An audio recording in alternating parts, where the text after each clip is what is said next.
إلهي سبحانه وتعالى وحا محل النمعدان إنا سيئي إنا كدغي الصومالي دولكان إنا كبيري إنا كدغي المسلمين وحان عاوة تضبادي بشي تضباد لبكون يتضبية طبعا وهمين قيمة بدن ووح بدن يسكو بيغيهين وحان كعوين إنا دولكان نهوضنكا حيبت تاريخي مقالة الليرادة أيل مقالة سوا مقالة تاريخية مقالة أنو ومقالة عانكوا هلقنكا ومقالة عانكوا ganacsiga waa magaalo caan ku ah dawladnimadii iyo taariikhdii Soomaaliyeed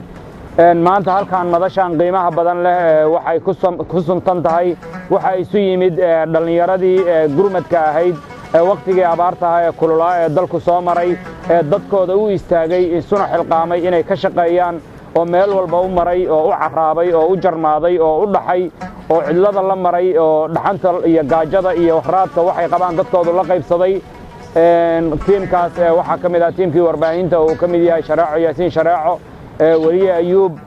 sidoo kale Fartuun Cali Liig Xamdi Maxamuud Samriye Saacid Kulaside sidoo kale agaasimihii warfaafinta dawladda Puntland Mawlid oo isaguna sidii runtii wasaaradda warfaafinta qaybta wacyigelintu ay mar walba u taagneed xogta iyo sida ay u soo gudbin lahayd iyo sida ay dadka u gaarsiin lahayd wixii iyaduna karaankeeda sidoo kale dhalinyaradii Soomaaliyeed ee qurbaha ku sugnayd dadaalka muujiyay qaarkood intay baabuurta dhaqaan wixii ay kala kulmaan dhaqidaas dadka u soo dirayay qaarkood shaqaynayay qaarkood wixii ay haysteen ay soo dirayay iyaguna tiim ka mid ah Maxamed Jaamac iyo Mawlid oo iyaguna matalaya dhalinyaradii qurbaha joogtay waxaan u mahad celinaynaa intii dalka joogtay ee ka shaqaysay abaarta maamul iyo shacabba sidoo kale waxaan u mahad celinaynaa ummadda Soomaaliyeed ee dibadda joogtay iyaguna muujisay ummadda Soomaaliyeed inaysan shisheeye ku tiirsanaanayn iyagu isku filan yihiin iyaguna isku tiirsadaan sidoo kale waxaan u mahad celinaynaa dadkii iyaguna gudaha joogay ee arintaas aadka iyo aadka uga shaqeeyay warbaahintii iyaduna goor walba iyo goob walba u taagnayd Soomaalidu dhibaatada haysta waxay tahay marka waxa taagan diiradda ay saaraan laakiin hadafkeena waxa muhiim ah dhibaatooyinka soo socda iyo masiibooyinku way iska farabadan yihiin Ilaahay hayna ka badbaadiyo laakiin waxa qurux badnaan lahayd sidii la iskaga gargaari lahaa in laga sii tabaabushaysto dib kasto dhacane waxba laga bartaa wax kasto ina soo dhaafane ma aysan ahayn wax khasaara laakiin waxaan dhihi karnaa waxa ay tahay dhibaatadaas lixaad leh ayna soo martay wax badan baynu ka baranay waxaan rabaa inaan halkaan si gaar ah uga iftiimiyo dadkii soo dadaalay xilliga abaaraha oo u soo dhabar adeegay oo waqtigooda iyo naftooda iyo maalkooda u soo huray aad iyo aad ayay u mahadsan yihiin waxaan kaloo rabaa inaan halkaan uga sheego dhammaan dadka degan Soomaaliya gaar ahaan deegaanka Puntland in hadda kadib loo diyaar garoobo abaaraha noocaan oo kala inaysan soo noqon in laga faa'iideysto biyaha iyo in la diyaariyo biyo xireenno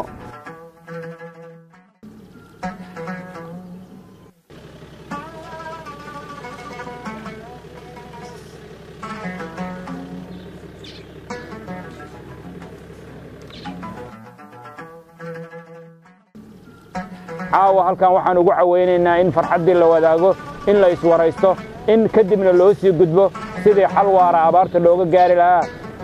halkaan aynu ku sugannahay ayl waxaa ku dhammaaday biyaha ilaa iyo tog dheer magaalada burco ka yimaada badda hindiya ayay galaan badduna waa mahadsantihiin biyaha aad nabadda iigu soo gudbiseen aad iga ceshan weydeen aad ka faa'iidaysan weydeen ayayna tidhaahdaa kadibna baddii haddii aynu innagu leennahay oo ka faa'iidaysanayna wax badan ayay ahaan lahayd baddeennu waa maanta badda adduunka ugu boobka badan haddeer waxa weeye maraakiibta jariifka ayaa dusheenna iyaduna taagan iyaduna waxay u baahan tahay dalkan hawadiisa iyo baddiisa ciidankii ilaalin jiray ee qaranjabkiina ku dhacay baa sababay inay saa u noqoto biyo waxaa jira haddadan degmadan aan joogno ay ayl ku soo dhammaado waxay ka imaadaan ilaa burco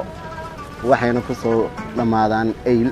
biyahaasoo kale waxaa loo baahan in dadka looga faa'iideeyo in dadka la baro inay isticmaalaan hab ka duwan qaabkii xoolo dhaqashada inay dadku noqon karaan dad beeraley ah oo si hab ka duwan habkii xoolaha si ay u helaan noloshii labada dhinacba ay horumarna uga gaaraan aad iyo aad ayaan waxaan u dhiirigelinayaa in la waxeeyo biyo xireen in dadka lagu caawiyo sidii lagu gaari lahaa hab casriya oo biyo xireen ah waxaan leenahay in qof walba oo dhallinyaro ah oo garaad leh oo wax bartay inuu caqliga ka shaqaysiiyo dalkeennu wuxuu inoo ka baahan yahay inaynu inagu dhisno inaynu inagu difaacno inaynu inagu ilaalinno qofku inuu dhaliil iyo xumaan iyo xaggaa u jeedsado waxaa ka wanaagsan inuu rajada iyo horumarka iyo wanaagga dhinacooda u jeensado waxaan muujinaynaa inaannu leenahay dal hodana waxaan muujinaynaa inaannu leenahay dal nabada waxaannu muujinaynaa inaannu leenahay dal barwaaqaha lagu dalxiisi karo lagu noolaan karo lagu caweyn karo sidii uu hadda guddoomiyuhu ka sheekaynayo oo kale biyaha ka yimaada burco iyo tog dheer waxay kaga soo daraan badda degmada ayl ee aynu caawa fadhino run ahaantii waxay mudan tahay in istaraatiijiyad iyo qorshe loo sameeyo sidii arrinkaa wax looga qaban lahaa run ahaantiina waxaan leeyahay caawa meesha la iskugu yimid oo qorshahaana uu bilowga u yahay meelo badan ha soo maro laakiin caawa uu bilowga u yahay oo bishu ay tahay bishii toddobadeedii 2017 waxaan dhihi karnaa waa habeen taariikhiya caawa ay tahay habeen aan fadhino xeebta ayl